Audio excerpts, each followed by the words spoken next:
the tone of the next couple chapters are going to decide a lot of things. We're going to see whether or not Puny Flurry ends up surviving the axe, or if it ends up being unfortunately cut down. And I've mentioned that this series, it has a weird premise, and I think that's one thing that is a little bit for a lot of people to struggle to kind of like get into.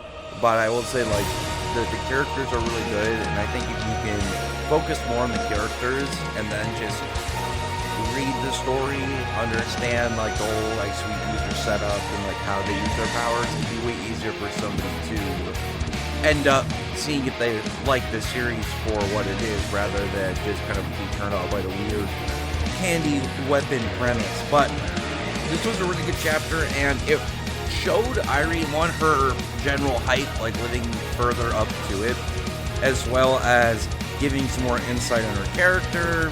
And there was like a comment in there about the Confado, that she said they ate only the generic ones, and she's got like a higher end version.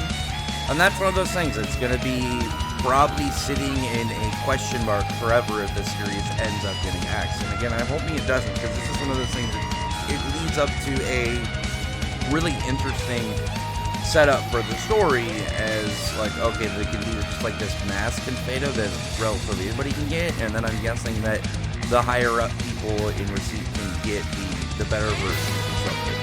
But she ends up eating it, and then the second the gum dude ends up using his big gum spider web, she just freezes over and shatters it. And she's like, you can't really do anything as long as it's as it's frozen. Yeah, she just pretty much crushes it like glass. It's nothing to her at that point. And the other dude tries to go in, tries to just lay some general attacks in, and they're still trying, or the gum dude is still trying to do something. And from what I can tell, he's shooting the attacks to where instead, if they're frozen, they can still hit her and cause impact. But that's still something he can do. Like, it's still could give you like a blunt force, like maybe potential like piercing attack if you can angle it right, but clearly it's not his primary way of fighting, so it's not going to be something that he's going to be able to utilize the same way. And also, Irie is way more powerful right now after eating Confado, and we see that when she just tells them like, yeah, it doesn't really matter what you guys are doing, even trying to adjust your attacks, because I'm on another level. And there's this giant ice explosion, the panel I'm using, it's like bigger than the whole school, and you see afterwards the aftermath, rather, just the ice cream that's completely just covering like the entire courtyard, bigger than the school itself. Like, this is a multiple story building. This isn't just like a random building nearby. Like, in looking at the panels, it's like a 4-story building. So this thing is big. This thing is pretty big, and she is just completely engulfed. And it's interesting when you get the series and you don't really know what their power levels and stuff are going to be like when you get to it. Like, early on, we know that the main bad guy, his capability was just like AoE, like demolishing Tokyo.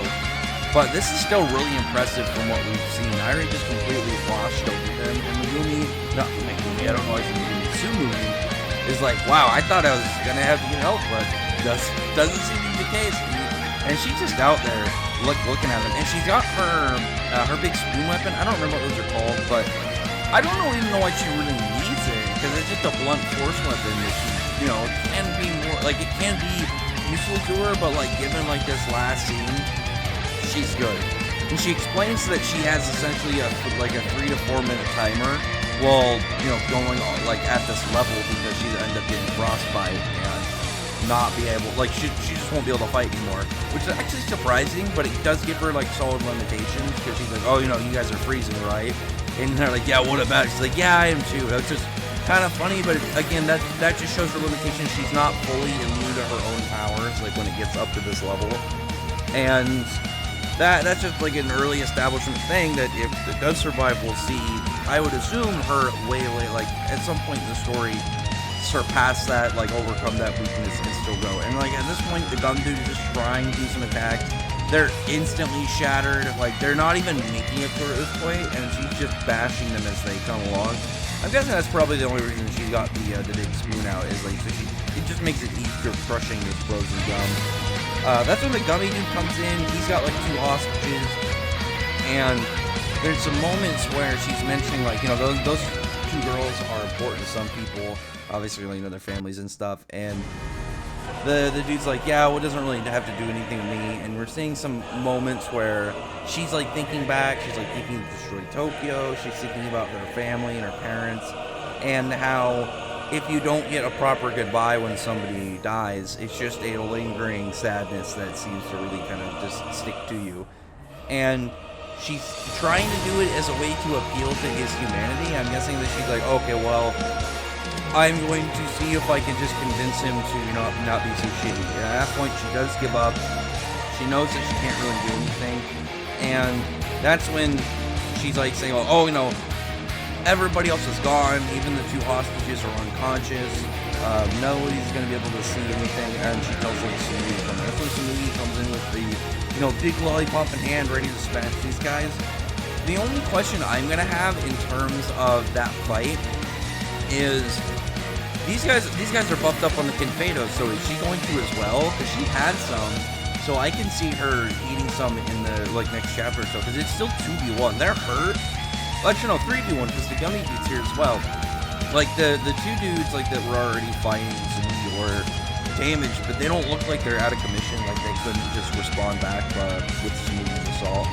But I will say though, if she just lands some big heavy attacks at him early, that's gonna really do some damage, because she just has big heavy physical force hits right now, and these guys getting smashed in by that, they're gonna end up going flying towards some buildings, and if she eats the Confado, that's just gonna end up buffing her even more so. So I can easily see that happening in the next chapter.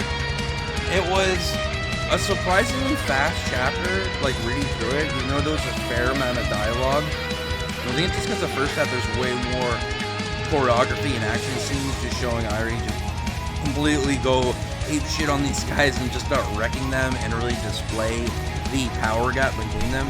Because they were only really pressing her because it was 2v1, and then they ate a Confado while she was going off her base rank. So that just tells me if they hadn't had the Confado, she would have had no problem just completely mopping the floor with both of them. And then, if you wanted to make it more fair, 1v1, she would have crushed them. She would have completely destroyed them. But I do wonder, in their group, who's actually